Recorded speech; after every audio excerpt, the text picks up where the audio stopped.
ദൈവനാമത്തിന് മഹത്വം ഉണ്ടാകട്ടെ. യോഹന്നാന്റെ സുവിശേഷം 4-ാം അധ്യായമാണ് ഇന്ന് നാം ഒരുമിച്ച് ചിന്തിക്കുന്നത്.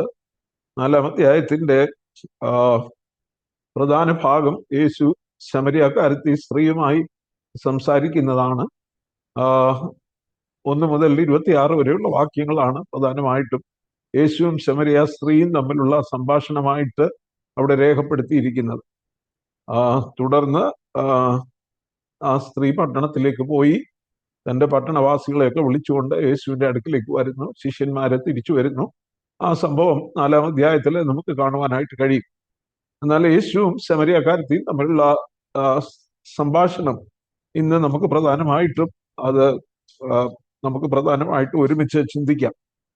യോഹന്നാൻ അപ്പോസ്തലൻ യോഹന്നാന്റെ സുവിശേഷം എഴുതുന്നത് വിവിധ സാക്ഷികളെ അവതരിപ്പിച്ചുകൊണ്ട് കർത്താവ് യേശു ക്രിസ്തു യേശു ദൈവപുത്രനെന്ന് നാം വിശ്വസിക്കേണ്ടതിനും അവന്റെ നാമത്തിൽ വിശ്വസിച്ചിട്ട് അവന്റെ നാമത്തിൽ നമുക്ക് നിത്യജീവൻ ഉണ്ടാകേണ്ടതിനും ഇത് എഴുതിയിരിക്കുന്നെന്ന് യോഹന്നാൻ 20:31 പറയും. അപ്പൊ ആ ചിന്ത എപ്പോഴും മനസ്സിൽ വെച്ചുകൊണ്ട് നമുക്ക് ഈ വേദഭാഗത്തേക്കും പ്രവേശിക്കാം.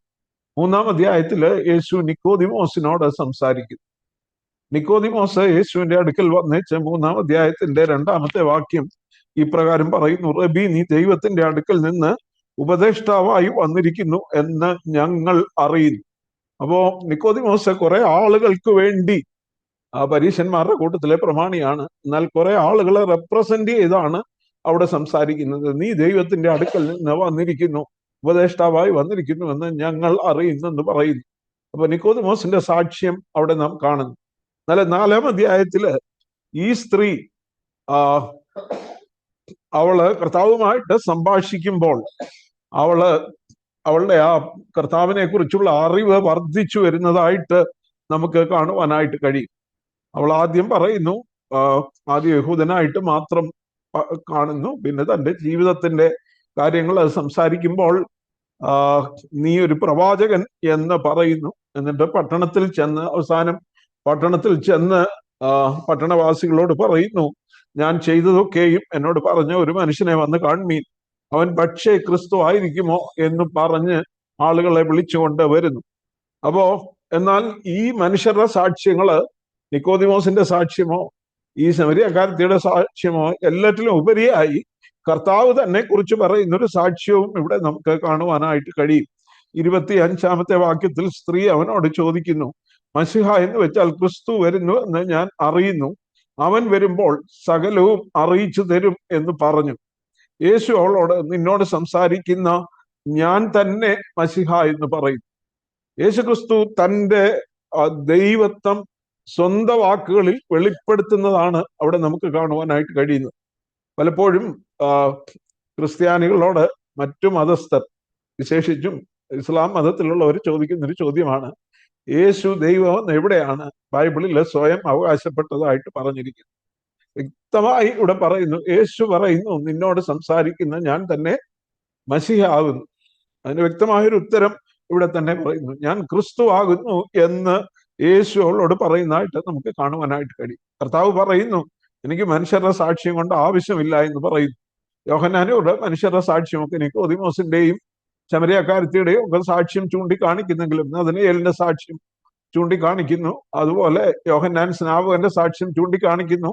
ഇതൊക്കെ പറയുന്നെങ്കിലും കർത്താവ് തന്നെ നേരിട്ട് പറഞ്ഞ വാക്കുകൾ തന്നെ തന്റെ സാക്ഷ്യമായിട്ട് ഇവിടെ നമുക്ക് കാണുവാനായിട്ട് കഴിയും.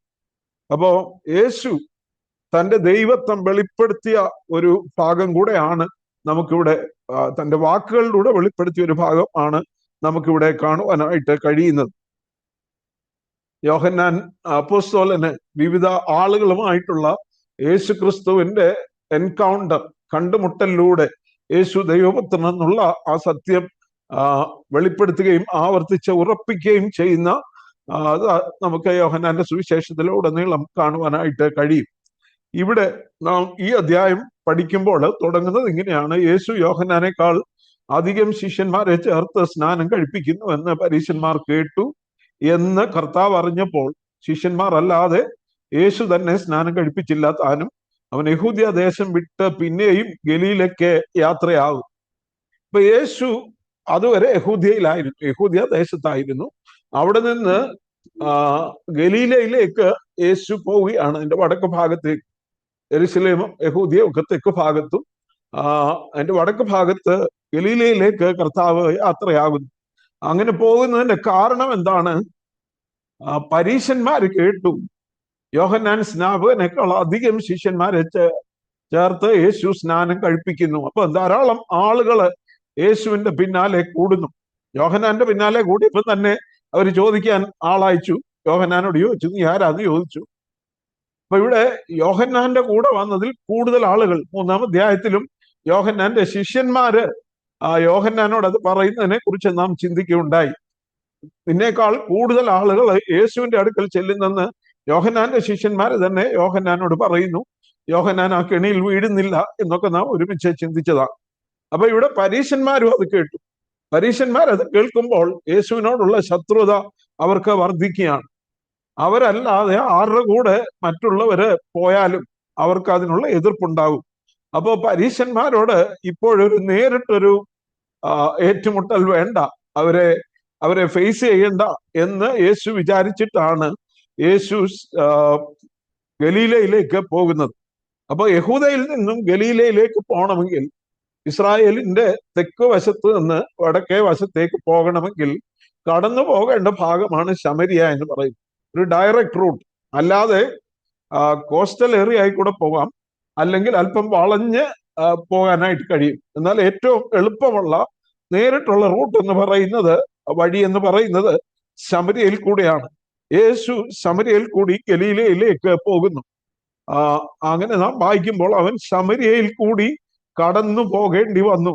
അങ്ങനെ അവൻ സുക്കാർ എന്നൊരു ശമരിയ പട്ടണത്തിൽ യാക്കോബ് തന്റെ പുത്രനായ യോസഫിന് കൊടുത്ത നിലത്തിനരികെ എത്തി. അപ്പൊ സുക്കാർ എന്ന ശമരിയ പട്ടണം.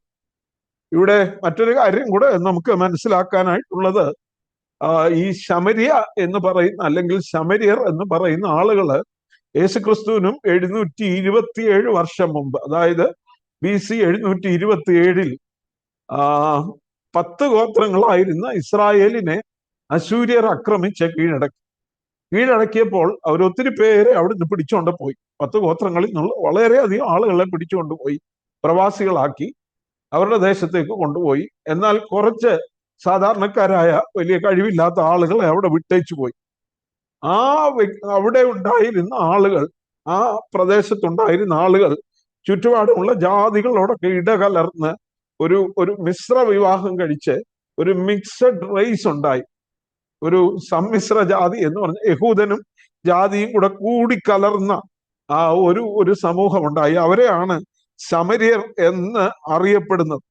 ഒരു മിശ്ര വിവാഹിതര് അങ്ങനെയൊക്കെ ഉണ്ടായ കുറെ ആളുകൾ, അവരെ വളരെ പുച്ഛത്തോടു കൂടെ മാത്രമേ യഹൂദന്മാർ കണ്ടിരുന്നു. തന്നെയുമല്ല, അവർ തന്നെ പുസ്തകത്തിൽ പറയുന്ന മൗണ്ട് ഗെരിസീം എന്ന് പറയുന്ന അനുഗ്രഹത്തിന്റെ മല, ആ മലയില് അവര് യെരുശലേം ദേവാലയം പോലെ ഒരു ദേവാലയം അവിടെ പണിതു. കാര്യം, അവരുടെ മനസ്സിലുണ്ട് യഹോവയായ ദൈവമാണ് സത്യദൈവം. പക്ഷേ അവര് ജാതികളിൽപ്പെട്ടവരുമായിട്ട് ഇടകലർന്നത് കൊണ്ട് ജാതീയ ആചാരങ്ങളും അവരിലേക്ക് കൂടി വന്നു. അവര് ഒരു ദേവാലയം പണിതെങ്കിലും ജാതീയമായ വിധത്തിലാണ് അവിടുത്തെ ആരാധനകൾ പലതും നടന്നിരുന്നത്. അതുകൊണ്ട് തന്നെ യഹൂദന്മാർക്ക് അവരെ വലിയ പുച്ഛമായിരുന്നു, അവരോട് വെറുപ്പായിരുന്നു എന്ന് നമുക്ക് കാണുവാനായിട്ട് കഴിയും. അത് ആ സ്ത്രീ തന്നെ ചോദിക്കുന്നുണ്ട്, നീ യഹൂദനായിരിക്കെ ശമരിയാക്കാരത്തിയായി എന്നോട് കുടിപ്പാൻ ചോദിക്കുന്നത് എങ്ങനെയെന്ന് പറഞ്ഞു. ശമരിയാക്കാരുടെ പാത്രങ്ങളിൽ അവർ വെള്ളം കുടിക്കുകയില്ല, ഭക്ഷണം കഴിക്കുകയില്ല, അവരുടെ ദേശത്തൂടെ പോകത്തില്ല. അങ്ങനെയൊക്കെയുള്ള ഒരു വെറുപ്പ് യഹൂദനും ശമര്യനും തമ്മിൽ നിലനിന്നിരുന്നു. മാത്രമല്ല, യഹൂദൻ മറ്റുള്ളവരെ പുച്ഛിച്ച് സംസാരിക്കുമ്പോൾ അവനെ ശമരിയാക്കാരനെന്ന് വിളിച്ചിരുന്നു. യോഹന്നാന്റെ സുവിശേഷം 8-ാം അധ്യായത്തിന്റെ 48-ാമത്തെ വാക്യത്തിൽ പരീശന്മാർ അവനോട് പറയുന്നുണ്ട്, നീ ഒരു ശമര്യൻ, നിനക്ക് ഭൂതമുണ്ട് എന്ന് അവർ യേശുവിനോട് പറയുന്നു. ഒരു ശമരിയാക്കാരൻ വന്നാൽ തന്നെ അവരെ വഴിമാറിക്കളയും. പുനരുത്ഥാനത്തിൽ ശമരിയാക്കാരന് പങ്കുണ്ടാകരുത് എന്നായിരുന്നു പല പരീശന്മാരുടെയും യഹൂദന്മാരുടെയും പ്രാർത്ഥന എന്നാണ് പറയുന്നത്. അങ്ങനെയുള്ള ഒരു ശമരിയ പട്ടണത്തിൽ യഹൂദൻ ആയിട്ട് ജനിച്ച യേശു ആ ശമരിയ പട്ടണത്തിൽ കൂടി ചെല്ലുന്നു. പോകാൻ മറ്റു 2 വഴികളുണ്ട്. ആ വഴിയൊന്നും യേശു തെരഞ്ഞെടുക്കാതെ ശമര്യയിൽ കൂടി വരുന്നു. കാരണം എന്താണ്? യേശു he was moving on a divine schedule. യേശു ദൈവത്തിന്റെ ഒരു പദ്ധതിയിൽ, ദൈവത്തിന്റെ കാര്യപരിപാടിയിലാണ് തന്റെ ജീവിതം മുഴുവനായിരുന്നത്. അതുകൊണ്ട് തന്നെ താൻ ശമര്യയിലൂടെ കടന്നു വരുന്നു. ശമര്യയിലൂടെ കടന്നു വന്ന് യാക്കോബിന്റെ കിണറിനരികെ, യാക്കോബ് തന്റെ പുത്രനായ യോസഫിന് കൊടുത്ത നിലത്തിനരികെ എത്തി. അവിടെ യാക്കോബിന്റെ ഉറവുണ്ടായിരുന്നു. യേശു വഴി നടന്ന് ക്ഷീണിച്ചിട്ട് ഉറവിനരികെ ഇരുന്നു എന്ന് നാം വായിക്കുന്നു. സുക്കാർ എന്ന ശമരിയ പട്ടണമാണ്. പഴയ നിയമത്തില് ഈ സുക്കാർ എന്ന പട്ടണത്തെ ശേഖേം എന്നായിരുന്നു വിളിച്ചിരുന്നത്. ഈ സ്ഥലം യാക്കോബ് ശേഖേമിന്റെ മകനായ ഹമോരിനോട് 100 വെള്ളിക്കാശിന് വിലയ്ക്ക് വാങ്ങിയ സ്ഥലമാണ്. ഉൽപ്പത്തി പുസ്തകം 33-ാം അധ്യായത്തിന്റെ 20-ാമത്തെ വാക്യം വായിച്ചാൽ, ഉൽപ്പത്തി പുസ്തകം 33-ന്റെ 20-ാമത്തെ അധ്യായം വായിച്ചാൽ യാക്കോബ് വിലയ്ക്ക് വാങ്ങിയതായിട്ടുള്ള ഒരു സ്ഥലമാണ് ഇതെന്ന് നമുക്ക് കാണുവാനായിട്ട് കഴിയും. കൂടാരം പിടിച്ച നിലം ശേഖേമിന്റെ അപ്പനായ ഹമോരിനോട് 100 വെള്ളിക്കാശിന് വാങ്ങി. താൻ കൂടാരം അണിച്ച സ്ഥലം ശേഖേമിന്റെ അപ്പനായ ഹമോരിന്റെ പുത്രന്മാരോട് 100 വെള്ളിക്കാശിന് വാങ്ങി. പിന്നെ അതിന്റെ ബാക്കിയുടെ അവിടെ അവനൊരു യാഗപീഠം പണിതു. ഏൽ എലോഹെ ഇസ്രായേൽ. അവിടെ ഒരു യാഗപീഠം പണിതു. ഏൽ എലോഹെ ഇസ്രായേൽ എന്ന് പേരിട്ടു. ഇത് യാക്കോബ് പദ്ദൻഅരാമിൽ നിന്നും ലാബാന്റെ അടുക്കൽ നിന്നും തിരിച്ചു വരുന്ന വഴിക്കാണ്. അവിടെ താൻ ഇനി ഏശാവിനെ ഫേസ് ചെയ്യണം. അവിടെയാണ്, അതിനു മുമ്പായിട്ടാണ് ഈ സ്ഥലം വാങ്ങുകയും അവിടെ യാഗപീഠം പണിത് ഏൽ എലോഹ ഇസ്രായേൽ എന്ന് പേരുള്ള യാഗപീഠം പണിത് ദൈവത്തെ ആരാധിച്ചത്. എന്നാൽ അതിനു മുമ്പ് തന്നെ ചരിത്രമാണ്. ദൈവം അബ്രഹാമിന് പ്രത്യക്ഷനായി അബ്രഹാം യാത്ര ചെയ്ത് കനാനിൽ വന്ന ആദ്യത്തെ സ്ഥലം ഇതാണ്. ഉൽപ്പത്തി പുസ്തകം 12-ാം അധ്യായത്തിന്റെ 6-ാമത്തെ വാക്യം വായിച്ചാൽ, ഉൽപ്പത്തി പുസ്തകം 12-ാം അധ്യായത്തിന്റെ 6-ാമത്തെ വാക്യം വായിച്ചാൽ അബ്രഹാം ശേഖേമിലെത്തുന്നതായിട്ട് നമുക്ക് കാണുവാനായിട്ട് കഴിയും. 12-ന്റെ 6-ഉം 7-ഉം 8-ഉം. ഉൽപ്പത്തി 12-ന്റെ 6-ഉം 7-ഉം 8-ഉം. അബ്രഹാം ശേഖേം എന്ന സ്ഥലം വരെയും ഏലോൻ മല വരെയും ദേശത്ത് കൂടി സഞ്ചരിച്ചു. അന്ന് കനാന്യർ ദേശത്ത് പാർത്തിരുന്നു. 7-ാമത്തെ വാക്യം, യഹോവ ശേഖേമിൽ വെച്ച് അബ്രഹാമിന് പ്രത്യക്ഷനായി,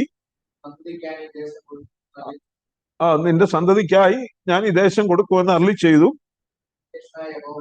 തനിക്ക് പ്രത്യക്ഷനായ യഹോവയ്ക്ക് അവൻ ശേഖേമിൽ ഒരു യാഗപീഠം പണിതു. അപ്പോ അബ്രഹാം ആദ്യമായി വന്ന സ്ഥലം, ദൈവം അവന് പ്രത്യക്ഷനായ സ്ഥലം, അവിടെ വാഗ്ദത്തം കൊടുത്ത സ്ഥലം, മാത്രമല്ല അവിടെ യാഗപീഠം പണിത് ദൈവത്തെ ആരാധിച്ച സ്ഥലം. ഈ സ്ഥലത്താണ് യാക്കോബിന്റെ ഉറവ് അല്ലെങ്കിൽ കിണർ എന്ന് പറയുന്നത്. മാത്രമല്ല യോസഫിന്റെ അസ്ഥികളെ ഇവിടെ കുഴിച്ചിട്ടെന്നാണ് യോശുവയുടെ പുസ്തകം 24-ാം അധ്യായത്തിന്റെ 32-ാമത്തെ വാക്യത്തിൽ നാം വായിക്കുന്നത്. യോശുവയുടെ അസ്ഥികളെ ഈ സ്ഥലത്താണ് കുഴിച്ചിട്ടിരുന്നത്. അങ്ങനെ വളരെ ഹിസ്റ്റോറിക്കൽ ഇമ്പോർട്ടൻസ് ഉണ്ടായിരുന്ന, വളരെ ചരിത്രപരമായ പ്രാധാന്യം, ഇസ്രായേലിന്റെ ചരിത്രത്തിൽ പ്രാധാന്യം ഉണ്ടായിരുന്ന ഒരു സ്ഥലമാണ് സുക്കാർ എന്ന് പുതിയ നിയമത്തിൽ പറഞ്ഞിരിക്കുന്ന പഴയ നിയമത്തിലെ ശേഖേം എന്ന സ്ഥലം. അവിടേക്കാണ് യേശു കടന്നു വന്നത്.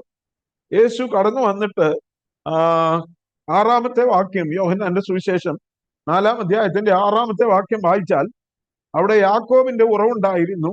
യേശു വഴി നടന്ന് ക്ഷീണിച്ചിട്ട് ഉറവിനരികെ ഇരുന്നു. അപ്പോൾ ഏകദേശം 6-ാം മണി നേരമായിരുന്നു. 6-ാം മണി നേരം എന്ന് പറയുന്നത് ഉച്ചയ്ക്ക് 12 മണിയാണ്. നമ്മുടെ ഉച്ചയ്ക്ക് 12 മണിക്ക് ആ നട്ടുച്ച സമയത്ത് യേശു വഴി നടന്ന് ക്ഷീണിച്ചു. എന്താണത് അർത്ഥമാക്കുന്നത്? നമുക്കറിയാം, കർത്താവായ യേശു ക്രിസ്തുവിന്റെ മാനുഷിക പ്രകൃതം വെളിപ്പെടുത്തുന്ന ഒരു ഭാഗമാണ്. യേശു നടന്നപ്പോൾ നട്ടുച്ചയ്ക്ക് അവന് ക്ഷീണം വന്നു, അവൻ ദാഹിക്കുന്നു, അവൻ ക്ഷീണിച്ച് അവിടെ ഇരിക്കുന്നു എന്ന് നമുക്ക് കാണുവാനായിട്ട് കഴിയും. യേശു പടകിൽ യാത്ര ചെയ്യുമ്പോൾ അവൻ ക്ഷീണിച്ചിട്ട് പടകിൽ തല വെച്ച് കിടന്ന് ഉറങ്ങി. അവിടെയും യേശുവിന്റെ ക്ഷീണത്തെ കുറിച്ച്, അതായത് നമ്മെപ്പോലെ ഒരു മനുഷ്യനായി നമ്മുടെ ദാഹവും നമ്മുടെ ക്ഷീണവും നമ്മുടെ പ്രയാസങ്ങളും എല്ലാം ഈ ശരീരത്തിൽ അനുഭവിച്ചറിഞ്ഞ ഒരു വ്യക്തിയായിരുന്നു യേശു. അവന് വിശന്നപ്പോൾ അവനൊരു അത്തിയുടെ അടുക്കലേക്ക് ചെന്നു, ഭക്ഷണം നോക്കി. അവൻ ദാഹിച്ചപ്പോൾ ശമരിയാക്കാരത്തിയോട് കുടിപ്പാൻ ചോദിച്ചു. അവൻ നടന്ന് ക്ഷീണിച്ച് സുക്കാറിലെ കിണറ്റിന്റെ അരികെ ഇരുന്നു. അവിടെയെല്ലാം യേശുക്രിസ്തുവിന്റെ മാനുഷിക വശം, മാനുഷിക പ്രകൃതം നമുക്ക് കാണുവാനായിട്ട് കഴിയും. എന്താണ് എബ്രായ ലേഖനം 2-ാം അധ്യായത്തിന്റെ 14-ാമത്തെ വാക്യത്തിൽ നാം കാണുന്നു. എബ്രായർ 2:14, മക്കൾ ജഡരക്തങ്ങളോട് കൂടിയവർ ആകൊണ്ട് അവനും അവരെ പോലെ ജഡരക്തങ്ങളോട് കൂടിയവനായി മരണത്തിന്റെ അധികാരിയായ പിശാചിനെ തന്നെ മരണത്താൽ നീക്കി ജീവപര്യന്തം മരണഭീതിയാൽ അടിമകളായിരുന്നവരെയൊക്കെയും വിടുവിച്ചു. എബ്രായർ 2:14. മക്കൾ ജഡരക്തങ്ങളോട് കൂടിയവർ ആകൊണ്ട് യേശുക്രിസ്തുവും നമ്മെ പോലെ ജഡരക്തങ്ങളോട് കൂടിയവനായി ഈ ലോകത്തിൽ ഒരു ജഡം ധരിച്ചു വന്നു. ആ ജഡത്തിൽ അവൻ ജീവിച്ചത് കൊണ്ടാണ് അവൻ ദൈവമായിരുന്നിട്ട് കൂടി അവന് ക്ഷീണവും അവന് ദാഹവും അവന് വിശപ്പും ഒക്കെ ഉണ്ടായത്. അതുകൊണ്ട് തന്നെയാണ് യേശു നമ്മുടെ പാപത്തിന്റെ ഫലമായി ശിക്ഷ തന്റെ ശരീരത്തിൽ വഹിച്ചത്. നമ്മുടെ വേദനകളെ അവൻ ചുമന്നത്. ആ ശരീരം അവൻ ഉണ്ടായിരുന്നത് കൊണ്ടാണ്. അപ്പോ എബ്രായർ 4:15 പറയുന്നുണ്ട്, നമ്മുടെ ബലഹീനതകളിൽ സഹതാപം കാണിപ്പാൻ കഴിയാത്തവൻ അല്ല നമുക്കുള്ള മഹാപുരോഹിതൻ എന്ന് പറയുന്നു. എന്ന് പറഞ്ഞാൽ നമ്മുടെ മാനസികമായ വേദനയോ നമ്മുടെ പാപത്തിന്റെ പരീക്ഷകളോ മാത്രമല്ല, നമ്മൾ അനുഭവിക്കുന്ന ശാരീരിക വേദനകൾ പോലും തന്റെ ശരീരത്തിൽ അനുഭവിച്ചറിഞ്ഞവനാണ് നമ്മുടെ കർത്താവായ യേശുക്രിസ്തു. അതാണ് ഇവിടെ നാം കാണുന്നത്. അവൻ നടന്നു ക്ഷീണിച്ചു. ആ നട്ടുച്ച വെയിലിൽ നടന്ന് ക്ഷീണിച്ച് അവൻ സുക്കാറിലെ കിണറ്റിനരികെ ഇരുന്നതായിട്ട് നാം കാണും. പ്രിയമുള്ളവരെ, അങ്ങനെയുള്ള ഒരു മഹാപുരോഹിതൻ നമുക്ക് വേണ്ടി പിതാവായ ദൈവത്തിന്റെ വലതു ഭാഗത്തുള്ളത് കൊണ്ട് നമ്മുടെ ഏത് വേദനയും, നമ്മുടെ ശരീരത്തിന്റെ വേദനയോ നമ്മുടെ ക്ഷീണമോ നമ്മുടെ പ്രയാസങ്ങളോ എല്ലാം അറിയാവുന്ന, അനുഭവിച്ചറിഞ്ഞ നമ്മുടെ കർത്താവിന്റെ അടുക്കലേക്ക് നമുക്ക് ധൈര്യത്തോടെ അവന്റെ കൃപാസനത്തിന് അടുത്തേക്ക് ചെല്ലുവാനായിട്ട് കഴിയും. തുടർന്ന് നമുക്ക് 7-ാമത്തെ വാക്യത്തിലേക്ക് പോകുമ്പോൾ, ഒരു ശമരിയ സ്ത്രീ വെള്ളം കോരുവാൻ വന്നു. യേശു അവളോട് എനിക്ക് കുടിപ്പാൻ തരുമോ എന്ന് ചോദിച്ചു. കർത്താവ് ഇവിടെ നിക്കോദിമോസ് യേശുവിന്റെ അടുക്കൽ വരികയായി, അല്ലെ? ഇവിടെ കർത്താവ് ശമരിയ സ്ത്രീയെ തേടി അവള് വരുന്ന സ്ഥലത്തേക്ക് ചെല്ലുന്നു. കർത്താവിന്റെ ആ സ്നേഹം, ഓരോ വ്യക്തിയും യേശുവിന്റെ അടുക്കലേക്ക് വരുന്നത് വ്യത്യസ്തമായ നിലകളിലായിരിക്കും. നിക്കോദിമോസ് ഒരു പരീക്ഷ പ്രമാണിയും ഇസ്രായേലിന്റെ ഉപദേഷ്ടാവുമായിരുന്നു.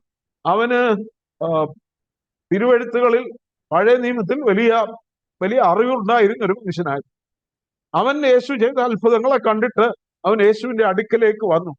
എന്നാൽ ഈ സാധാരണക്കാരിയായ സ്ത്രീ യേശുവിനെ കുറിച്ചോ യഹൂദ മര്യാദകളെ കുറിച്ചോ യഹോവയായ ദൈവത്തെ കുറിച്ചോ വേണ്ടത്ര അറിവില്ലാത്ത ഈ സ്ത്രീയെ തേടി യേശു ആ കിണറ്റിനരികിലേക്ക് വരുന്നതായിട്ട് നമുക്ക് കാണുവാനായിട്ട്. അതുകൊണ്ടാണ് മറ്റു 2 വഴികൾ ഉണ്ടായിരുന്നിട്ടും യേശു സുക്കാറിലൂടെ ശേഖേമിലൂടെ കടന്നു പോകുവാനായിട്ട് തന്റെ വഴി ഗലീലയിലേക്ക് പോകുമ്പോൾ തിരഞ്ഞെടുത്തത്. യേശു അവളോടൊരു സംഭാഷണം ആരംഭിക്കുന്നതാണ് ഇവിടെ നമുക്ക് കാണുവാനായിട്ട് കഴിയുന്നത്. യേശു അവളോട് കുടിപ്പാൻ ചോദിക്കും. തീർച്ചയായിട്ടും യേശു ദാഹിച്ചവിടെ ഇരിക്കുകയാണ്, ക്ഷീണിച്ചവിടെ ഇരിക്കുകയാണ്. അവിടെ ഒരു കിണറുണ്ട്. ആ കിണറിന് ഒരുപക്ഷെ 100 അടിയിൽ കൂടുതൽ, അല്ലെ 100-138 അടി ആഴമെങ്കിലും കാണുമെന്നാണ് ചില ചരിത്രകാരന്മാർ പറയുന്നത്. കാരണം അത്രമാത്രം കിണറ്റിലേക്ക് ഇറങ്ങി പോകുവാൻ ഇങ്ങനെ നമ്മുടെ നാട്ടിൽ പറയുന്ന പോലെ കുത്തുകല്ലുകൾ ഉണ്ട്, സ്റ്റെപ്സ് ആയിട്ടുണ്ട്. അപ്പൊ ആ കിണറ്റിലേക്ക് ഇറങ്ങിച്ചെന്ന് ലെതർ കൊണ്ടുള്ള, തോല് കൊണ്ടുള്ള ഒരു സഞ്ചിയിൽ വെള്ളം കോരിക്കൊണ്ട് വന്ന് വേണം കുടിപ്പാൻ. യേശുവിന്റെ കയ്യിൽ അതില്ല.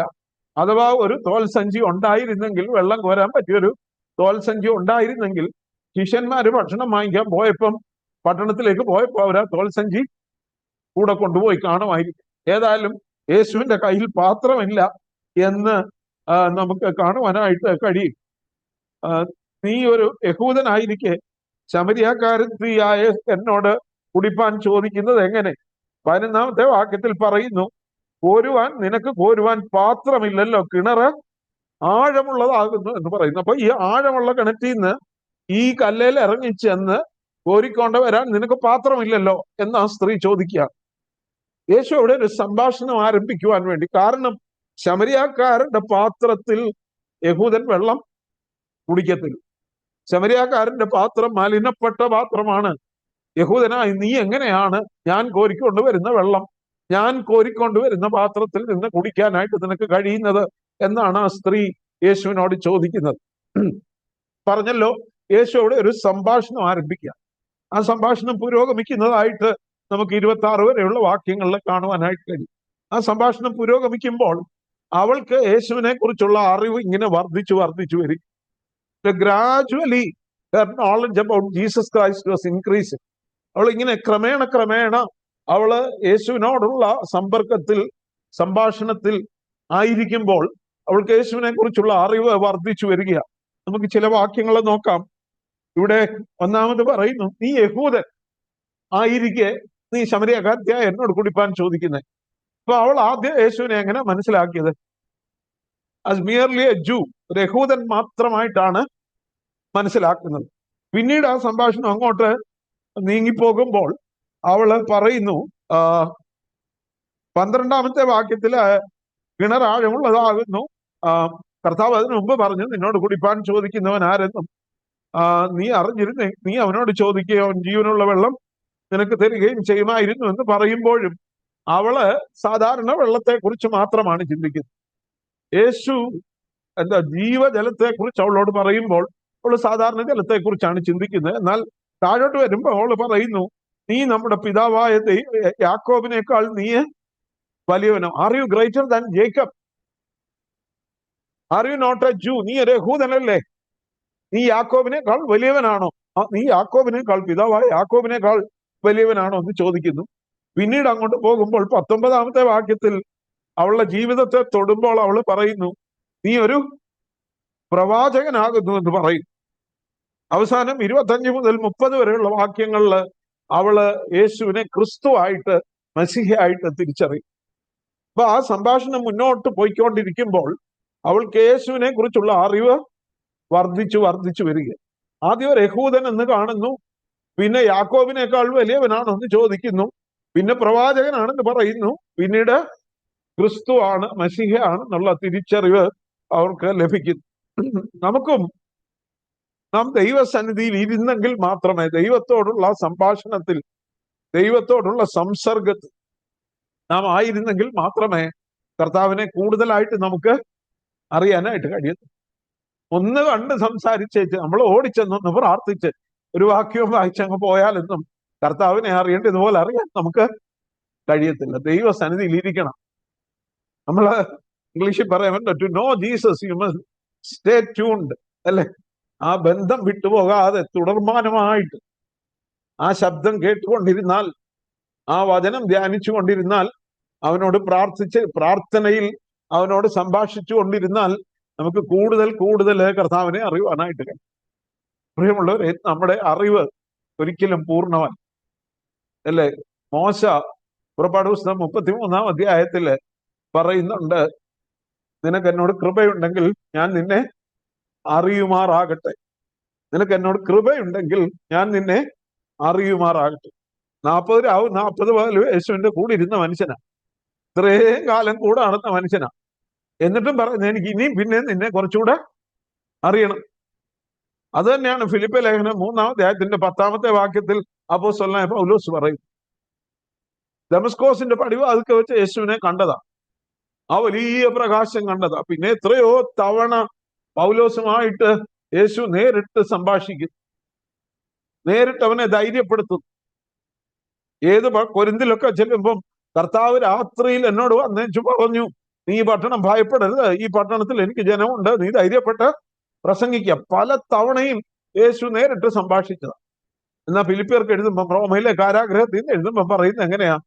ഞാന് ക്രിസ്തുവിനെ അറിയേണ്ടതിനും, ദൈവത്തെ അറിയേണ്ടതിനും, പിന്നെ അവന്റെ പുനരുത്ഥാനത്തിന്റെ ശക്തിയെയും അവന്റെ കഷ്ടാനുഭവങ്ങളുടെ കൂട്ടായ്മയും അനുഭവിച്ചറിയേണ്ടതിനും, ഇങ്ങനെ വല്ല വിധേനയും മരിച്ചവരുടെ ഇടയിൽ നിന്നുള്ള പുനരുത്ഥാനം പ്രാപിക്കണമെന്ന് വെച്ച് സകല ഉപേക്ഷിച്ച് ചപ്പെന്നും ചവറെന്നും എണ്ണി പിമ്പിലുള്ളത് മറന്നുകൊണ്ട് മുമ്പിലുള്ളതിന് ആഞ്ഞുകൊണ്ട് ക്രിസ്തുയേശുവിൽ പരമവിളിയുടെ വിരുദ്ധനായി ലാക്കിലേക്ക് ഓടുന്ന ആ പൗലോസിനെ നമുക്ക് കാണാനായിട്ട്. പ്രിയമുള്ളവരെ, ഒരിക്കലും ദൈവത്തെക്കുറിച്ചുള്ള അറിവ് നമുക്ക് പൂർണ്ണമാകുന്നില്ല. എന്നാൽ കൂടുതൽ കൂടുതൽ അറിയുവാനായിട്ടുള്ള ഒരു വലിയ വാഞ്ച നമുക്കുണ്ടായിരിക്കും. ഇപ്പൊ നാം കണ്ണാടിയിൽ കടമൊഴിയായി കാണുന്നു, എന്നാൽ അന്ന് നമ്മൾ മുഖാമുഖമായി കാണും. ഇപ്പൊ നാം അംശമായി മാത്രം അറിയുന്നു. പൂർണ്ണമായത് വരുമ്പോൾ നാം മുഖാമുഖം കാണും, അന്ന് നാം അവനെ പൂർണ്ണമായിട്ട് അറിയും. എന്നാൽ ഈ ജീവിതത്തിൽ നാം മുന്നോട്ട് പോകുമ്പോൾ പൗലോസ് പറയുന്ന പോലെ പിമ്പിലുള്ളതൊക്കെ മറന്ന് മുമ്പിലുള്ളതിനെ അഞ്ഞും കൊണ്ട് കൂടുതൽ അറിയുന്നതിനായിട്ട്, കൂടുതൽ അവനെ അനുഭവിച്ചറിയേണ്ടതിന്, അവന്റെ പുനരുത്ഥാനത്തിന്റെ ശക്തിയെ, പരിശുദ്ധാത്മാവിന്റെ ശക്തിയെ അനുഭവിച്ചറിയേണ്ടതിന്, അവന്റെ കഷ്ടാനുഭവങ്ങളുടെ കൂട്ടായ്മയെ അറിയേണ്ടതിന് ഒരു വലിയ ആഗ്രഹം, ഒരു വലിയ വാഞ്ച നമുക്കുണ്ടായിരിക്കണം. അതെങ്ങനെയാ സാധ്യമായി തീരുന്നത്? ഓരോ നിമിഷവും കർത്താവിനോടുള്ള നമ്മുടെ സംഭാഷണത്തിൽ പുരോഗമിച്ച് മുന്നോട്ട് പോകുമ്പോഴാണ്. ഈ ശമരിയക്കാരത്തി സ്ത്രീയുടെ ജീവിതത്തിൽ സംഭവിച്ചതുപോലെ ആദ്യം വെറും ഒരു യഹൂദനായിട്ട് കണ്ടു, പിന്നെ യാക്കോബിനേക്കാൾ വലിയവനാണോ എന്നൊരു ചിന്ത വന്നു, പിന്നെ പറഞ്ഞു നീ ഒരു പ്രവാചകനാണെന്ന് പറഞ്ഞു, ഒടുവിൽ മസീഹയായിട്ട് അറിയുവാനായിട്ട് അവൾക്ക് കഴിഞ്ഞു. നമ്മുടെ ജീവിതത്തിൽ കർത്താവിനെ കുറിച്ച്. അതുകൊണ്ടാണ് യോഹന്നാന്റെ സുവിശേഷം 17-ാം അധ്യായത്തിന്റെ 3-ാമത്തെ വാക്യത്തില് യോഹന്നാൻ പറയുന്നുണ്ട്, ഏക സത്യദൈവമായ നിന്നെയും നീ അയച്ചിരിക്കുന്ന. യോഹന്നാൻ പറയുന്നതല്ല, കർത്താവായ യേശുക്രിസ്തുവിന്റെ മഹാപൗരോഹിത്യ പ്രാർത്ഥന യോഹന്നാൻ രേഖപ്പെടുത്തിയെന്ന് മാത്രമേ ഉള്ളൂ. ഏക സത്യദൈവമായ നിന്നെയും നീ അയച്ചിരിക്കുന്ന പുത്രനായ യേശുക്രിസ്തുവിനെയും അറിയുന്നത് തന്നെ നിത്യജീവൻ. അപ്പൊ കൂടുതൽ കൂടുതൽ അറിഞ്ഞാൽ കൂടുതൽ എന്തോ കിട്ടും? കൂടുതൽ നിത്യജീവൻ, കൂടുതൽ ജീവൻ പ്രാപിക്കാനായിട്ട് കഴിയും.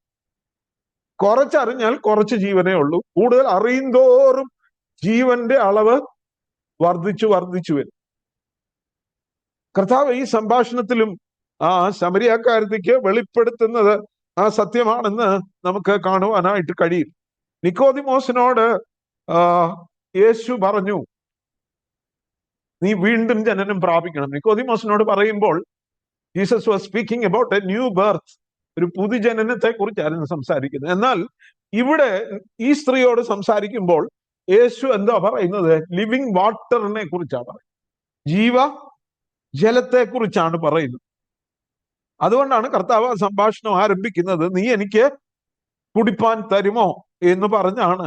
യോഹന്നാന്റെ സുവിശേഷം 4-ാം അധ്യായത്തിന്റെ 7-ാമത്തെ വാക്യത്തിൽ യേശു അവളോട് എനിക്ക് കുടിപ്പാൻ തരുമോ എന്ന് ചോദിച്ചു. അവന്റെ ശിഷ്യന്മാർ ഭക്ഷണ സാധനങ്ങളെ കൊള്ളുവാൻ പട്ടണത്തിൽ പോയിരുന്നു. ശമരിയ സ്ത്രീ അവനോട്, നീ യഹൂദനായിരിക്കെ ശമരിയക്കാരത്തിയായ എന്നോട് കുടിപ്പാൻ ചോദിക്കുന്നത് എങ്ങനെയെന്ന് പറഞ്ഞു. യഹൂദന്മാർക്കും ശമരിയക്കാർക്കും തമ്മിൽ സമ്പർക്കമില്ല. അതിന് യേശു, നീ ദൈവത്തിന്റെ ദാനവും നിന്നോട് കുടിപ്പാൻ ചോദിക്കുന്നവൻ ആരെന്നും അറിഞ്ഞു എങ്കിൽ നീ അവനോട് ചോദിക്കുകയും അവൻ ജീവനുള്ള വെള്ളം നിനക്ക് തരികയും ചെയ്യുവാൻ. ഇപ്പൊ കർത്താവിനോട് ചോദിക്കണമെങ്കിൽ എന്തോ വേണം? കർത്താവിനെ അറിയണം. നമ്മൾ കർത്താവിനെ അറിയണം. നീ ദൈവത്തിന്റെ ദാനമെന്ന് അറിയണം, അല്ലേ? You are A gift of God. എന്താ കർത്താവോട് പറയുന്നത്? നിന്നെ സൃഷ്ടിച്ച ദൈവമാണ് ഞാൻ, നിന്റെ സൃഷ്ടാവാണ് ഇപ്പൊ നിന്റെ മുമ്പില് വന്നിരിക്കുന്നത് എന്ന് പറയുന്നു. നീ ദൈവത്തിന്റെ ദാനം. അവിടെയാണ് fatherhood of God of all humanity. സകല മാനവരാശിയുടെയും പിതാവ് ഒരർത്ഥത്തിൽ ദൈവം തന്നെയാണ്. എന്തുകൊണ്ടാ? എല്ലാവരെയും അവന് സൃഷ്ടിച്ചതുകൊണ്ട്. ആദാം ദൈവത്തിന്റെ മകൻ എന്നാണ് വേദപുസ്തകം രേഖപ്പെടുത്തിയിരിക്കുന്നത്, അല്ലേ? ആദാം പിശാചിന്റെ മകനായത് എങ്ങനെയാ? ആദാം പാപം ചെയ്തപ്പോൾ. പാപം ചെയ്യുന്നവനെല്ലാം പിശാചിന്റെ മകനാകും. ആദാമിനെ ദൈവത്തിന്റെ മകനായിട്ടാണ് സൃഷ്ടിച്ചത്. അപ്പം എല്ലാ മനുഷ്യരും ദൈവത്തിന്റെ മക്കളാ. യഹൂദനായാലും യവനനായാലും ശമരിയക്കാരനാണെങ്കിലും എല്ലാവരും ദൈവത്തിന്റെ മക്കളാ. അതുകൊണ്ടാണ് എഫെസ്യ ലേഖനം 3-ാം അധ്യായത്തില് അപ്പോസ്തലനായ പൗലോസ് പ്രാർത്ഥിക്കുന്നു, സ്വർഗത്തിലും ഭൂമിയിലും ഉള്ള സകല കുടുംബത്തിനും പേർ വരുവാൻ കാരണക്കാരനായ പിതാവായ ദൈവത്തിന്റെ സന്നിധിയിൽ ഞാന് മുട്ടുകുത്തുന്നു. Fatherhood of all believers. നാം ദൈവത്താൽ സൃഷ്ടിക്കപ്പെട്ടവരായതുകൊണ്ട്, അവന്റെ സാദൃശ്യത്തിൽ സൃഷ്ടിക്കപ്പെട്ടവരായതുകൊണ്ട് നാം എല്ലാവരും ആ നിലയിൽ ദൈവത്തിന്റെ മക്കളാണ്. എന്നാൽ പാപം ചെയ്തത് കൊണ്ട് പിശാചിന്റെ കയ്യിലായി തീർന്നു, പിശാചിന്റെ മക്കളായി തീർന്നു. എന്നാൽ നമ്മെ വീണ്ടും വിലയ്ക്ക് വാങ്ങി ദൈവമക്കളാക്കുവാനായിട്ടാണ് കർത്താവായ യേശു ക്രിസ്തു ലോകത്തിലേക്ക് വന്നത്. അതുകൊണ്ടാണ് യോഹന്നാൻ പറയുന്നത്, അവനെ കൈക്കൊണ്ട് അവന്റെ നാമത്തിൽ വിശ്വസിക്കുന്ന ഏവർക്കും ദൈവമക്കളാകുവാൻ അവന് അധികാരം കൊടുത്തു. അതുകൊണ്ട് കർത്താവ് പറയുകയാണ്, നീ ദൈവത്തിന്റെ ദാനവും നിന്നോട് ചോദിക്കുന്നവൻ ആരെന്നും, നിന്നോട് കുടിപ്പാൻ ചോദിക്കുന്നവൻ ആരെന്നും അറിഞ്ഞുവെങ്കിൽ നീ അവനോട് ചോദിക്കുകയും അവൻ ജീവനുള്ള വെള്ളം നിനക്ക് തരികയും ചെയ്യുമായി. അവൾ അപ്പോഴും ഈ ഭൗതിക ജലത്തെക്കുറിച്ച്, ഈ ലോകത്തിൽ കിണറ്റിൽ നിന്ന് പോരുന്ന വെള്ളത്തെക്കുറിച്ചാണ് അപ്പോഴും ശമരിയാക്കാരത്തി മനസ്സിലാക്കിയത്. അവൾക്ക് ഇപ്പോഴും അത് മനസ്സിലായിട്ടില്ല. എന്നാൽ കർത്താവ് ഇവിടെ പറയുന്നത് ജീവജലത്തെക്കുറിച്ച്. ആ ജീവജലത്തെക്കുറിച്ച് പറയുമ്പോൾ കർത്താവ് 13-ാമത്തെ വാക്യത്തിൽ പറയുന്നു, യേശു അവളോട്, ഈ വെള്ളം കുടിക്കുന്നവനെല്ലാം പിന്നെയും ദാഹിക്കും, ഞാൻ കൊടുക്കുന്ന വെള്ളം കുടിക്കുന്നവനോ ഒരു നാളും ദാഹിക്കയില്ല. ഞാൻ കൊടുക്കുന്ന വെള്ളം അവനിൽ നിത്യജീവങ്കിലേക്ക് പൊങ്ങി വരുന്ന നീരുറവയായി തീരും എന്ന് ഉത്തരം പറഞ്ഞു. ഞാൻ കൊടുക്കുന്ന വെള്ളം കുടിക്കുന്നവനൊക്കെ പിന്നെയും ഈ വെള്ളം കുടിക്കുന്നവനൊക്കെയും ദാഹിക്കും.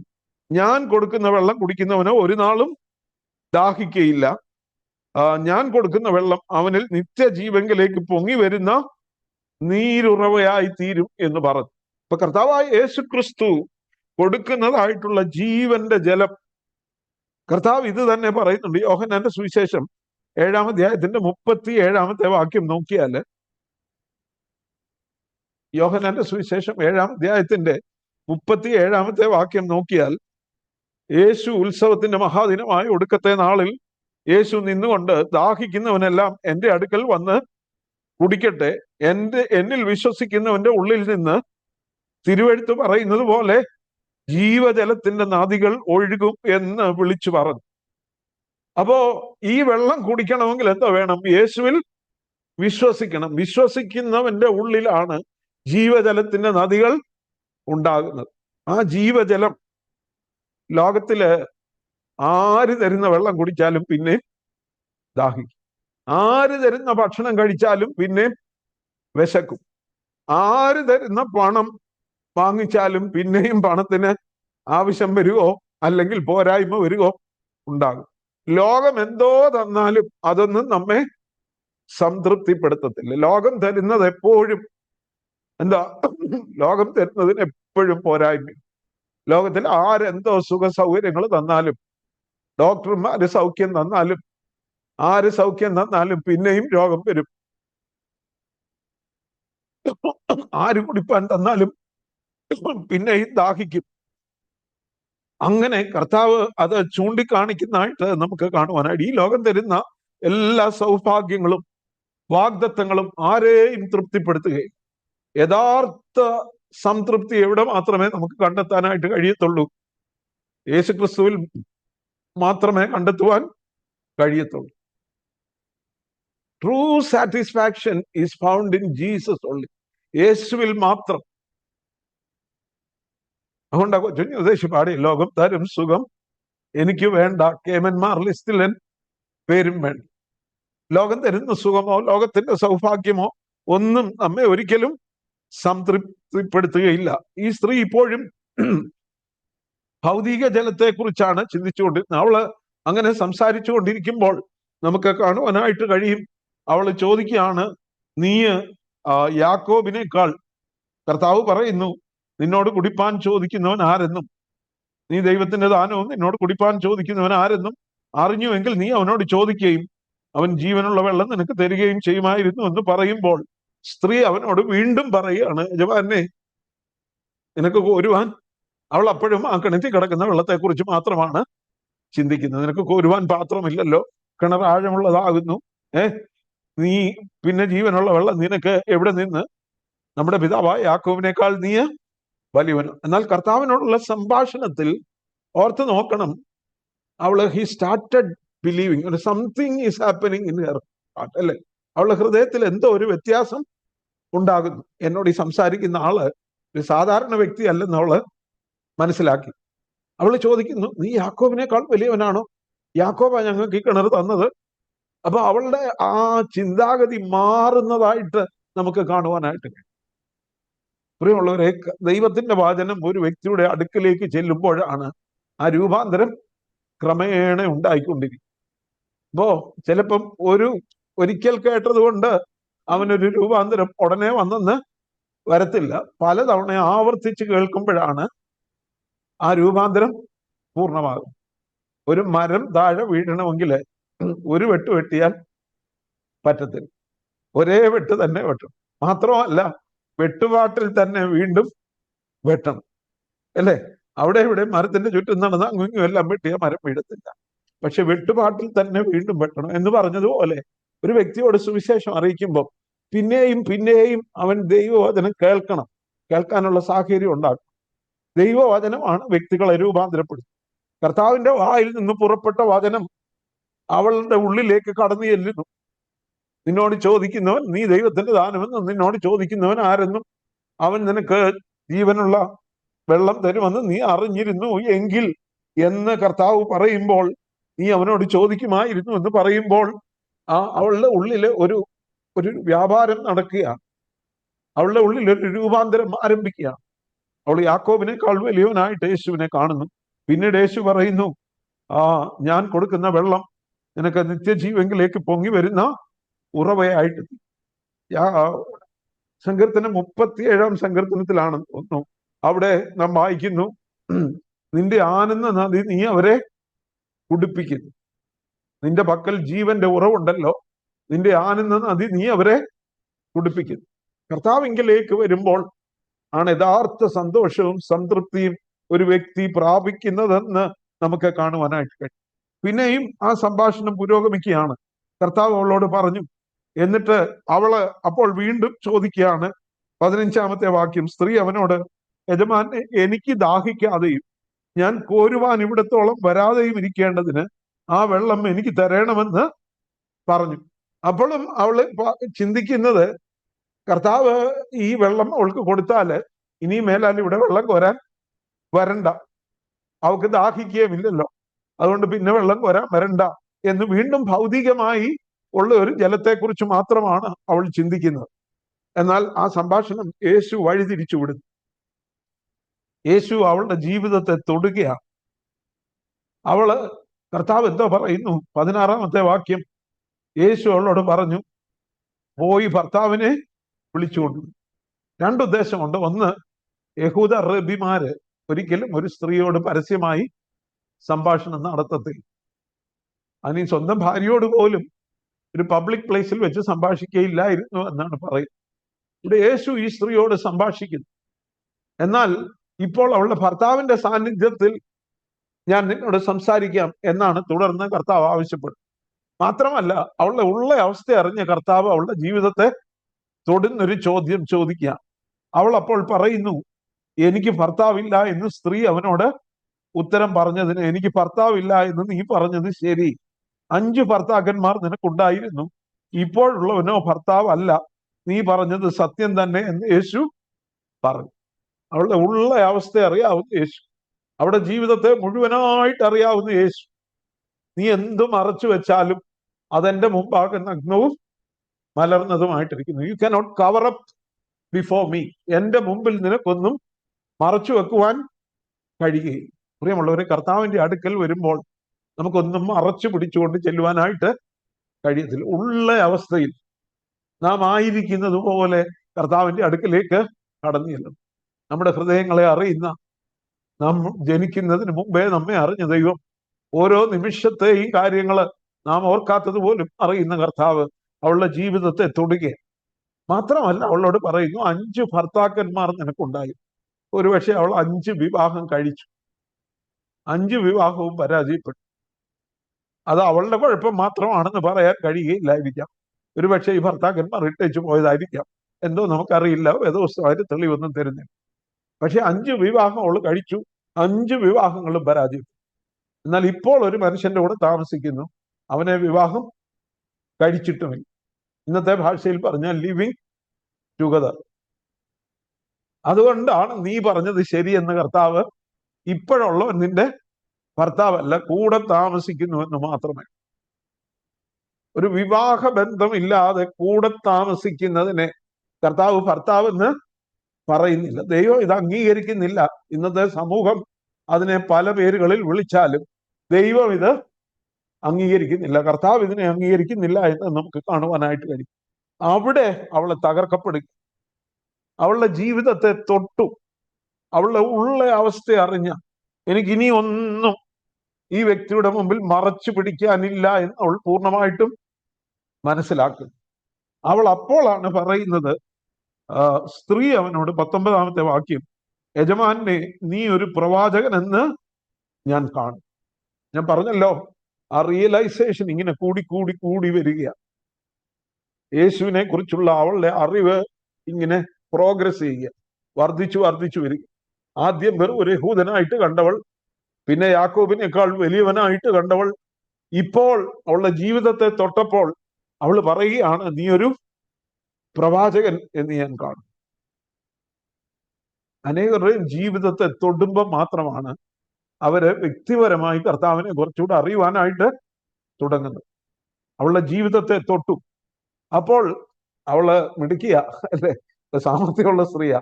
അവളെ സംഭാഷണം വഴിതിരിച്ചു വിടുക. അവള് പെട്ടെന്ന് മതകാര്യങ്ങളിലേക്ക് തിരിയുന്നു, ഭക്തി മാർഗത്തിലേക്ക് തിരിയുക.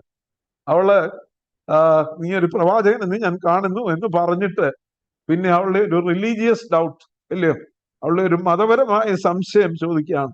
കർത്താവിനെ യഹൂദൻ എന്നുള്ള നിലയിൽ അവൾ പറയുകയാണ്, ഞങ്ങളുടെ പിതാക്കന്മാർ ഈ മലയിൽ നമസ്കരിച്ചു വന്നു. അതായത് ഗെരിസീം മലയിൽ ശമരിയാക്കാർ പണിത ആ ദേവാലയത്തിൽ ശമരിയയിലെ ആളുകൾ ദൈവത്തെ ആരാധിച്ചു വന്നു.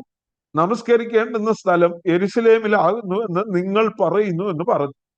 നിങ്ങൾ യഹൂദന്മാര് പറയുന്നു ദേവാലയം, യഥാർത്ഥ ദേവാലയം നിൽക്കുന്ന യെരുശലേമിലാണ്, അവിടെ ആകുന്നു എന്ന് നിങ്ങൾ പറയുന്നു എന്ന് പറഞ്ഞു. യേശു അവളോട് പറഞ്ഞത്, സ്ത്രീയെ, എന്റെ വാക്ക് വിശ്വസിക്കുക. നിങ്ങൾ പിതാവിനെ നമസ്കരിക്കുന്നത് ഈ മലയിലും അല്ല യെരുശലേമിലും അല്ല എന്നുള്ള നാഴിക വരുന്നു. നിങ്ങൾ അറിയാത്തതിനെ നമസ്കരിക്കുന്നു, ഞങ്ങളോ അറിയുന്നതിനെ നമസ്കരിക്കുന്നു. രക്ഷ യഹൂദന്മാരുടെ ഇടയിൽ നിന്നല്ലോ വരുന്നത്. കർത്താവ് ആ യഹൂദ ആരാധനയെ അവിടെ അംഗീകരിക്കുന്നതായിട്ട് നമുക്ക് കാണാനായിട്ട് കഴിയും, അല്ലേ? ആ സമയത്ത് ആ ആരാധനയെ ദൈവം അംഗീകരിക്കുക. അതുവരെ വെളിപ്പെട്ട സത്യമനുസരിച്ച്, അതുവരെ പിതാക്കന്മാർക്ക് വെളിപ്പെട്ട സത്യമനുസരിച്ച് ദൈവത്തെ ആരാധിക്കേണ്ടത് യെരുശലേം ദേവാലയത്തിലാണ്. അല്ലാതെ ഗെരിസീം മലയിൽ ജാതികളുടെ ആചാരങ്ങളോട് കൂട്ടിക്കലർത്തി ഉണ്ടായ ആ ശമരിയയിലെ ദേവാലയത്തിൽ അല്ല. രക്ഷ യഹൂദനിൽ നിന്ന് വരുന്നു. ആ യഹൂദൻ ഞാനാണ് എന്ന് കർത്താവ് അവളോട് പറയുകയാണ്. പ്രിയമുള്ളവരെ, അവളെ ക്രമേണ രഹസ്യങ്ങളെ വെളിപ്പെടുത്തുന്ന ദൈവം, ഹൃദയത്തെ തൊടുന്ന ദൈവം, അവൾക്ക് കർത്താവിനോടുള്ള അറിവ് വർദ്ധിച്ചു വരുന്നതായിട്ട് കാണുവാനായിട്ട് നമുക്ക് കഴിയും. എന്നിട്ട് കർത്താവ് പറയുന്നു, സത്യ നമസ്കാരികൾ പിതാവിനെ ആത്മാവിലും സത്യത്തിലും നമസ്കരിക്കുന്ന നാഴിക വരുന്നു, ഇപ്പോൾ വന്നുമിരിക്കുന്നു. തന്നെ നമസ്കരിക്കുന്നവർ ഇങ്ങനെയുള്ളവർ ആയിരിക്കണമെന്ന് പിതാവ് ഇച്ഛിക്കുന്നു. നമുക്ക് ആ ഭാഗത്തേക്ക് അടുത്ത ദിവസം പ്രവേശിക്കാം. എന്നാൽ പ്രിയമുള്ളവരെ, ഇവിടെ എനിക്ക് വീണ്ടും ഓർമ്മിപ്പിക്കാനായിട്ടുള്ള സത്യം, കർത്താവിനെ കൂടുതൽ അറിയണമെങ്കിൽ അവന്റെ പാദപീഠത്തിൽ കൂടുതൽ ആയിരിക്കണം. ഒരു കോൺസ്റ്റന്റ് ആയിട്ടുള്ള ഒരു communion with God, A constant communion with God, അല്ലെ? ഇന്നത്തെ ഭാഷയിൽ പറഞ്ഞ സ്റ്റേ ട്യൂൺഡ് വിത്ത് ഗോഡ്. ദൈവത്തോടുള്ള സംസർഗത്തിൽ, സംഭാഷണത്തിൽ തുടർമാനമായിരുന്നാൽ, എനിക്ക് കൂടുതൽ കർത്താവിനെ അറിയണം എന്നുള്ള ഒരു ആഗ്രഹത്തോടായിരുന്നാൽ നമുക്ക് കൂടുതലായിട്ട് അവനെ അറിയുവാനായിട്ട്. മോശയ്ക്ക് ആ വലിയ ആഗ്രഹം ഉണ്ടായിരുന്നു. അപ്പോസ്തലനായ പൗലോസിന് ആ വലിയ ആഗ്രഹം ഉണ്ടായി. ശമരിയാക്കാരത്തി സ്ത്രീ, അവള് കർത്താവിന്റെ പാദപീഠത്തിൽ ഇരുന്നപ്പോൾ ക്രമേണ കർത്താവിനെ കുറിച്ചുള്ള അറിവ്, യേശു ആരെന്ന് അവൾക്ക് ആ അറിവ് വർദ്ധിച്ചു വരുന്നതായിട്ട് നമുക്ക് കാണാനായിട്ട് കഴിയും. നാമും എത്രത്തോളം ദൈവസന്നിധിയിലായിരിക്കുന്നു, എത്രത്തോളം എനിക്ക് അവനെ അറിയണമെന്നൊരു വാഞ്ച, എനിക്ക് അവനെ ഒന്ന് അനുഭവിച്ചറിയണം എന്ന് പൗലോസ് പറയുന്നത് പോലെ എനിക്ക് ദൈവത്തെ അറിയണം. ദാനിയേൽ പ്രവചനം 11-ാം അധ്യായത്തിൽ നാം വായിക്കുന്നു, ദൈവത്തെ അറിയുന്ന ജനം ഉറച്ചു നിന്ന് വീര്യം പ്രവർത്തിക്കും. ഈ ലോകത്തിൽ നാം ആയിരിക്കും എനിക്ക് കർത്താവിനെ കൂടുതൽ അറിയണം എന്നുള്ള ഒരു ആഗ്രഹം നമുക്കുണ്ടോ? നാം ആഗ്രഹത്തിന് വേണ്ടി, ദൈവമേ നീ എൻ്റെ ദൈവം, അധികാലത്തെ ഞാൻ നിന്നെ അന്വേഷിക്കും, വെള്ളമില്ലാതെ ഉണങ്ങി വരേണ്ട ദേശത്ത് എൻ്റെ ഉള്ളം നിനക്കായി ദാഹിക്കുന്നു, എൻ്റെ ദേഹം നിനക്കായി കാക്ഷിക്കുന്നു. മാൻ നീർത്തോടുകളിലേക്ക് ചെല്ലുന്നത് പോലെ എൻ്റെ ആത്മാവ് ദൈവത്തിനായി, ജീവനുള്ള ദൈവത്തിനായി തന്നെ ദാഹിക്കുന്നു. എനിക്ക് കുറച്ചുകൂടെ അറിയണമെന്നൊരു ദാഹം, ആ ജീവജലം കുടിക്കുവാനുള്ള ഒരു ദാഹം, അത് പ്രിയമുള്ളവരെ നമുക്ക് ദിനംതോറും ഉണ്ടായിരിക്കും. EBS പഠിച്ചൊരു പാട്ട് ഞാനിപ്പോഴും ഓർക്കുന്നു. ബൈബിൾ തുറന്നു കാണും ഞാൻ യേശുരാജനെ, ഞാൻ കാണും നിശ്ചയം. പ്രാർത്ഥനയിൽ കാണും ഞാൻ യേശുരാജനെ, ഞാൻ കാണും നിശ്ചയം.